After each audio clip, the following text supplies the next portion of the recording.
마켓 시그널 토마토 투자 클럽 김동현 전문가입니다. 전문가님 안녕하십니까? 네, 안녕하세요. 반갑습니다.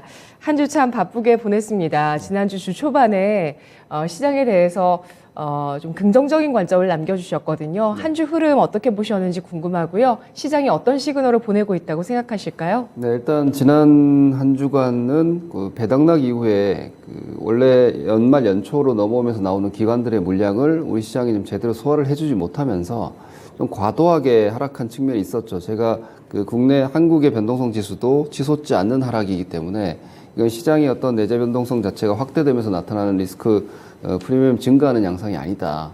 뭐 약간 일시적인 변동성일 수 있기 때문에 좀 견디자 이런 의견을 좀 드렸고, 그리고 좀 지나치게 저는 이 부분도 좀 우리 뭐 출연진 분들도 좀 한번 객관적으로 생각을 해볼 필요가 있을 것 같은데, 사실 비관론 일색이죠. 올해 경제 전망, 네. 증시 전망이 모두 마치 제2의 금융위기가 올 것 같은 뭐 이런 걸 뭐 거의 기정사실화하다시피 하고 있는데, 제가 이전 다른 코너들에서도 주로 말씀드리지만 저는 30여 년간 주식 시장에서 시세를 보면서 이렇게 예고된 위기가 오는 걸 저는 별로 본 적이 없습니다. 그러니까 위기는 항상 생각지 않은 상황에서 발생했고, 그리고 금융위기 이후에 미국의 그 수도 없는 스트레스 테스트를 해오면서 현재 미국의 대출 금리라든지 뭐 주택 대출의 비율이라든지 혹은 그 금융사들의 재정 건전성 같은 것들이 상당히 강해져 있기 때문에 어지간해서는 금융위기급 위기는 저는 오기 쉽지 않다고 생각합니다. 그러면은 과연 그런 막대한 위기가 쉽게 올 거냐. 근데 너무 위기를 지금 다들 쉽게 얘기하고 있거든요. 그러니까 경기가 둔화되는 걸, 그러니까 올해 경기 둔화될 거야 하고 있는데, 실제로 데이터들을 보면은 이미 둔화돼 있는 부분들이 있고요. 그리고 국내 같은 경우는 실물 경기가 이미 둔화돼 있고, 그 데이터가 나중에 후행적으로 확인된다고 해서 과연 거기서 더 떨어질 거냐, 이 부분을 감안하면 네. 지속 말씀드리지만 저는 2020년의 하락이 결코 얕은 하락이 아닙니다. 그러면 충분히 인플레이션 플러스 경기 우려까지, 그러니까 인플레로 인한 긴축이 경기를 둔화시킬 것이다, 리세션으로 들어갈 것이다라는 것을 선제적으로 프라이싱 돼 있다고 저는 보기 때문에, 위기 상황이 아니라면은 섣부른 레벨 다운을 얘기할 구간은 저는 여전히 아니라고 봅니다. 그렇기 때문에 늘 우리가 연초에 보면 지난해 안 좋으면은 연초의 전망이 비관적이고, 지난해 좋으면 연초의 전망이 낙관론이 됩니다. 근데 올해는 지난해 안 좋았기 때문에 과도한 비관이 좀 있지 않나라고 저는 여전히 보고 있고요. 이 부분을 삼성전자 실적에서도 저도 좀 황당할 정도의 수치였는데 엄청난 쇼크가 나온 거거든요. 왜냐하면 컨센서스 최하단보다 한참 낮게 나왔으니까. 그런데 외국인들은 얼씨구나 하고 매수를 했죠. 제가 늘 말씀드리지만 삼성전자는 우리 시장에서 유일하게 글로벌 포트폴리오 안에 들어갑니다. 그러면 외국인들이 움직인 삼성전자 액션, 어제 미국 시장의 액션, 주말에 이런 것들이 다 동조화되고 있다라고 생각을 해보면 가장 큰 자금을 움직이는 글로벌 메이저들의 포지션도 지금은 어지간한 악재도 반영하고 받아낼 정도로는 반영이 돼 있는 것이고, 이게 위기로 가지 않는다라면은 이 정도가 일단 저지선임을 저는 보여주지 않았나라고 생각을 하기 때문에, 전반적으로 보면은 지난주에 나온, 제가 일정 전에 일단 지난주 데이터를 먼저 한번 보시면은 두 가지인데요. 서비스업 PMI, 지금 아침에 모든 아마 증권 미디어도 다 이거 얘기하고 있을 게 당연한데, 네. 저는 이걸 대단히 크게 봅니다. 서비스업 PMI가 지금 30여 개월 만에 50 이하로 내려왔거든요. 그러니까 31개월 만이죠. 예. 그래서 미국은 서비스업으로 버티는 나라입니다. 그러니까 제조업 PMI는 증시에 데미지를 많이 주고 우리나라의 영향을 아주 크게 받습니다.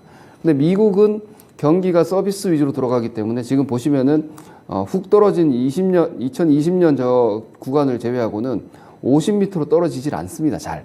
그런데 지금 서비스업 PMI가 단기적으로 아주 낮은 49.6이 나왔고, 중요한 건 예상치가 55였습니다. 그러니까 이것 때문에 어제 미국 시장이 폭등했다고 저는 보거든요. 네. 고용도 물론 중요한 부분이었지만 이거는 긴축 효과가 미국 실물에 작용하기 시작했다라고 보는 것이고, 그 다음 지표가 이제 좀 더 확인시켜준, 물론 시간적으로는 고용이 먼저 나고 제조업이 나중에 나왔는데, 근데 이걸 보시면은 고용 데이터도 보면 실업률은 낮게 나왔죠. 이건 악재죠. 그리고 비농업 고용자 수도 예상보다 높게 나왔어요. 이건 악재예요. 그런데 시간당 평균 임금이 예상보다 낮다고. 그러니까 두 가지가 굵직한 데이터는 오히려 여전히 미국 고용이 쉽게 꺾이지 않는다는 걸 보여줬는데 임금이 꺾인 거에 왜 이렇게 환호를 하느냐면 고용 데이터 안에서도 임금이 선행성입니다. 그러니까 임금이 생각을 해보시면은 네. 임금이 예를 들어 고용 시장이 타이트하면은 그 임금이 높아지는 게 당연하겠죠. 수요에 따라서. 그렇죠. 근데 이게 임금이 낮아진다는 것 자체는 지금 구직 시장으로 많이들 다시 나오고 있구나라는 걸 먼저 반영을 했기 때문에 이렇게 되면 이후 고용 데이터도 분명히 꺾일 것이다라고 시장은 보는 것이고 그리고 이 부분 이 서비스업 꺾이고 서비스업이 발표되면서 더 강하게 올라갔기 때문에 서비스업과 이 임금이 보여지는 현상은 이번 CPI는 예상보다 더 크게 꺾일 수 있겠구나. 이렇게 되면 이제 25bp 베이비 스텝으로 내려간다. 그러면 전반적인 금리 스케줄 자체가 긴축 중단이 애초에 얘기했던 것보다 더 빨라질 수 있고 잘하면 3월에 점도표가 내려갈 수도 있겠다. 이런 전망까지도 나오고 있는 상황이기 때문에 기본적으로 시장은 이제 긴축 스트레스를 좀 벗어나고 있다. 제가 이전 2021년도 연초부터 시장이 쉽게 못 간다고 얘기했던 이유가 테이퍼링을 예고했기 때문이거든요. 그러니까 테이퍼링이 돈 풀던 걸 이제는 줄이겠다. 네. 이건 이제 완화를 줄이겠다고 예고한 거잖아요. 그게 굉장히 중요한 시그널이었던 것 그렇죠. 같아요. 그때부터 시작이거든요. 그래서 지금 돌이켜 생각해 보면 네. 지금은 긴축을 멈추겠다고 이미 예고를 했잖아요. 예. 상반기에 멈추고 상황 보면서 완화 시기를 조절하겠다. 이것도 역으로 보면은 긴축 강도가 피크아웃 되고 있는 시점인데 지금 많은 분들이 위기를 얘기하고 있거든요. 그러니까 이런 점을 감안하면 위기는 올 수 있는 시그널이 있는지를 계속 체크하시되 현재로서는 긴축 스트레스, 경기 스트레스를 충분히 반영하고 나오고 있는 기술 반등의 전 초입이 아닌가 여전히 그렇게 보고 있습니다. 예. 지난주 월요일에 뵙기 때문에 새해 첫 거래일에 김동현 전문가 모셨는데요. 그때 김동현 전문가님 옆에 계실 때 제가 바로 오프닝 멘트를 네네. 했었거든요. 근데 그때 이제 말씀드린 내용들이 경기의 방향 전환, 긴축의 방향 전환이 나오기 전까지는 시장이 약세를 이어나갈 것이다. 일단은 긴축의 폭 자체는 줄어든다는 것은 시그널을 보냈는데 시장이 좀 부정적인 좀 둔화되는 반응들이 좀 있었거든요. 그러고 나서 1월 첫 주를 보냈는데 그래도 좀 견조한 모습을 우리 장이 좀 보여줬습니다. 그리고 또 기업 실적이 하향 조정될 여지가 있어서 아직 증시의 바닥이 나오지 않았다는 의견도 나오고 있죠. 라고 지난주에 말씀을 드렸는데 네. 사실 한 주 딱 보내고 나니까 이렇게 실적이 더 하향되고 있음에도 불구하고 삼성전자가 어쨌든 강한 모습을 또 네. 보여줬습니다. 이런 부분들이 시장이 바닥을 확인한 시그널이다라고 보시는 걸까요? 네, 저는 일단은 확인했다라고 보고 있고요. 지속 예. 말씀드리지만 이 이하의 하락, 저는 2100대까지 내려온 지난 주 초반의 하락이 예. 이 수급 때문에 나타난 비정상적인 시세라고 저는 보고 있고요. 그 부분이 오히려 강한 반등에 뭐랄까 초석이 된 거죠. 과하게 떨어졌기 때문에 거기에 대한 반발도 강하게 나온 것이고 좀 종목들을 보시면은 사실 주 후반에 올라왔지만 주 초반에 너무 강하게 떨어졌기 때문에 이제 제자리 찾아 나가는 과정이고 이번 주에 이제 버텨내면은 다시 그림이 잡히겠죠.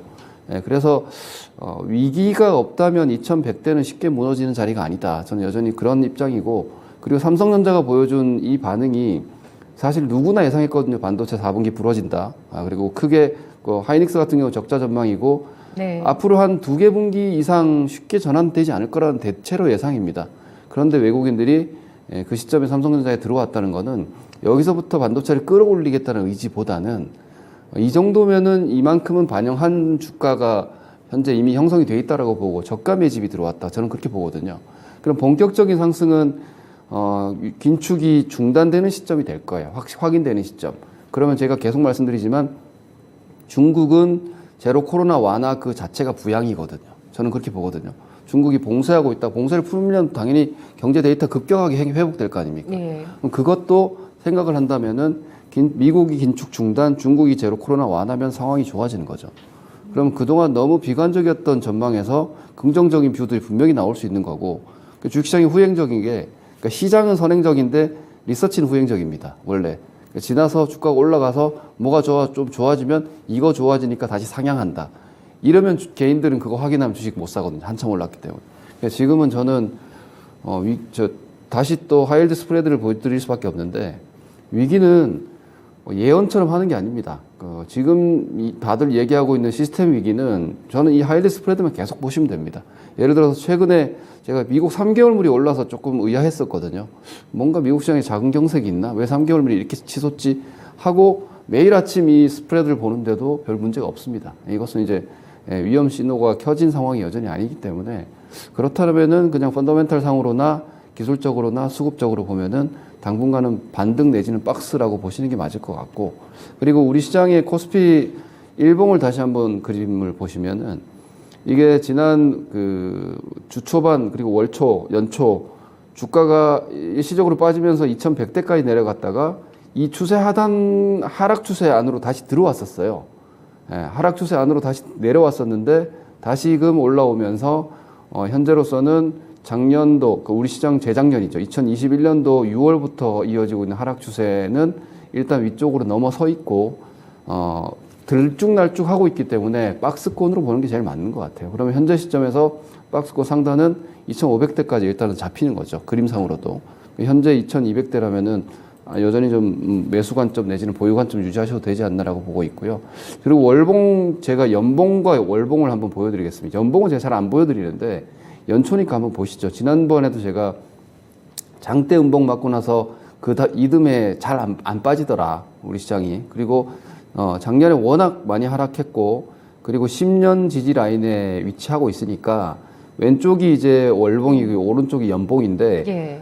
월봉이 120개월 선, 그러니까 10년 지지선에 와 있는 거죠. 그러니까 10년 지지선이라는, 이평선이라는 건 10년 동안 평균 주가라는 거예요. 그게 웬만하면 다 지지가 됐더라고요. 그렇죠. 예, 그러니까 보여주신 차트 저도 생각을 해보시면 예. 10년 동안 좋았던 일, 나빴던 일 다 평균해서 지금 예. 2200선이 10년 평균이니까 네.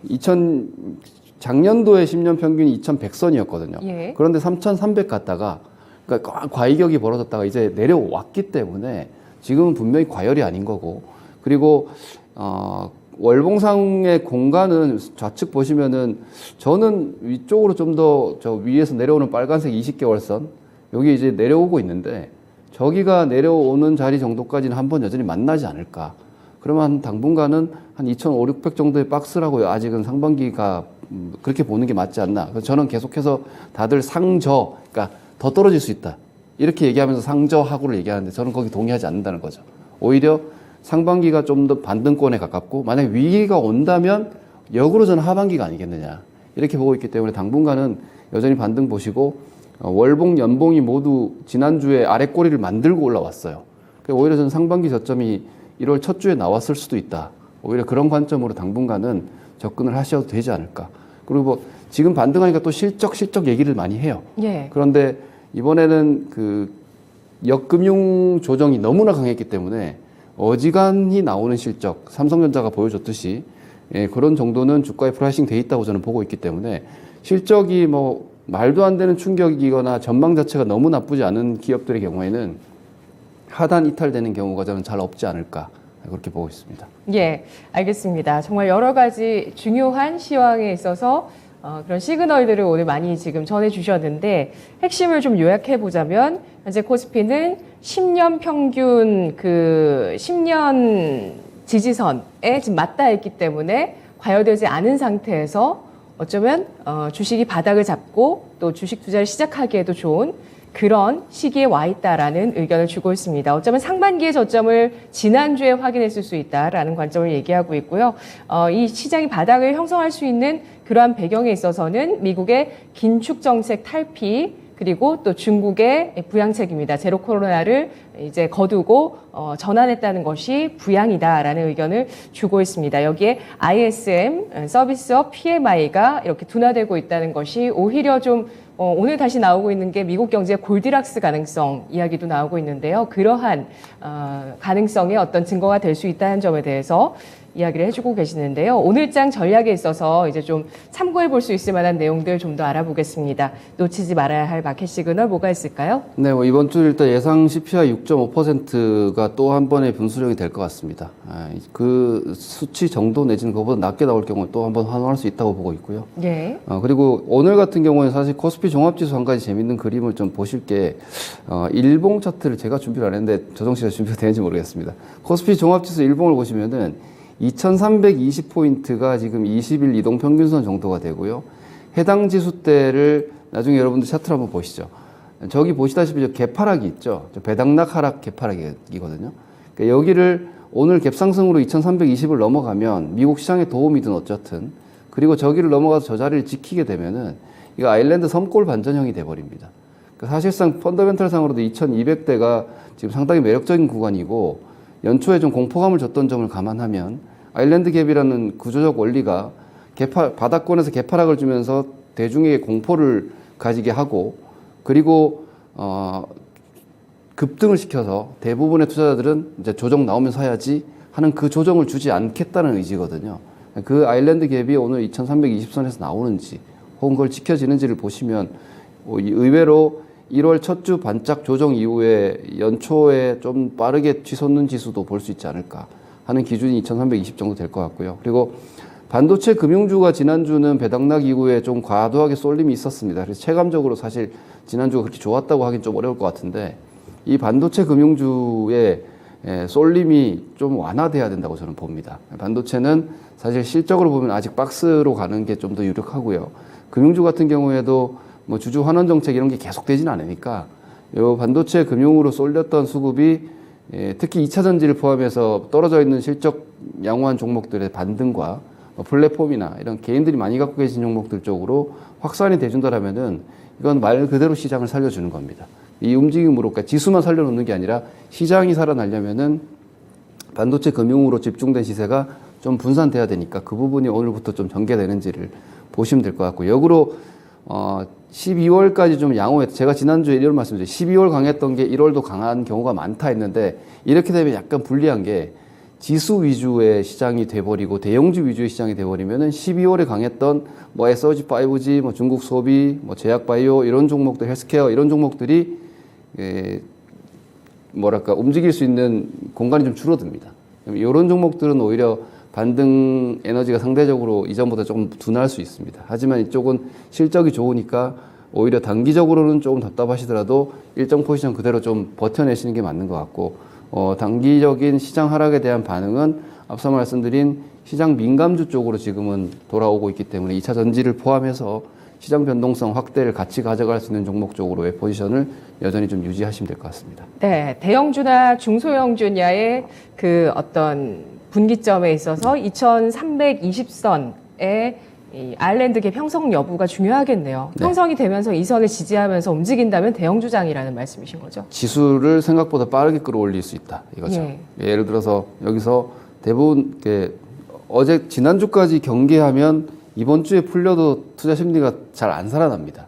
내려오면 사야지 이럴 수 있는데 만약 그 2320선 이상으로 튀어 올라서 갭을 유지시킨다라면은 여러분들이 기다리시는 내려오면 다시 사야지라는 그 내려오는 조정이 없이 뭐 예를 들어 2,500까지 그냥 다이렉트로 이쪽으로 뽑아 올린다든지 이런 움직임조차도 가능할 수 있기 때문에 그 부분을 주초반 한번 확인하셔야 할 필요가 있을 것 같습니다. 네, 알겠습니다. 김동현 전문가는 지금 시장 지난주에 확인했었던 그 2200선 내외선에서 바닥을 확인하고 2500선까지 고점을 형성하는 박스권으로 예상하고 있습니다. 단기적인 흐름에서 주 초반 집중해 보셔야 되겠고요. 2320선의 아일랜드갭 형성 여부에 따라서 지수장이 될 것인지 종목장이 될 것인지 결정된다고 보고 있습니다. 이번 주 또 1월에 발표되는 지난달 CPI 예상치 6.5% 채우는지 여부도 다시 한번 긴축에 대한 우려를 완화시킬 수 있는 재료가 될지 여부 중요한 변수라고 판단하고 있습니다. 오늘 분석 잘 들었습니다. 고맙습니다. 네, 고맙습니다.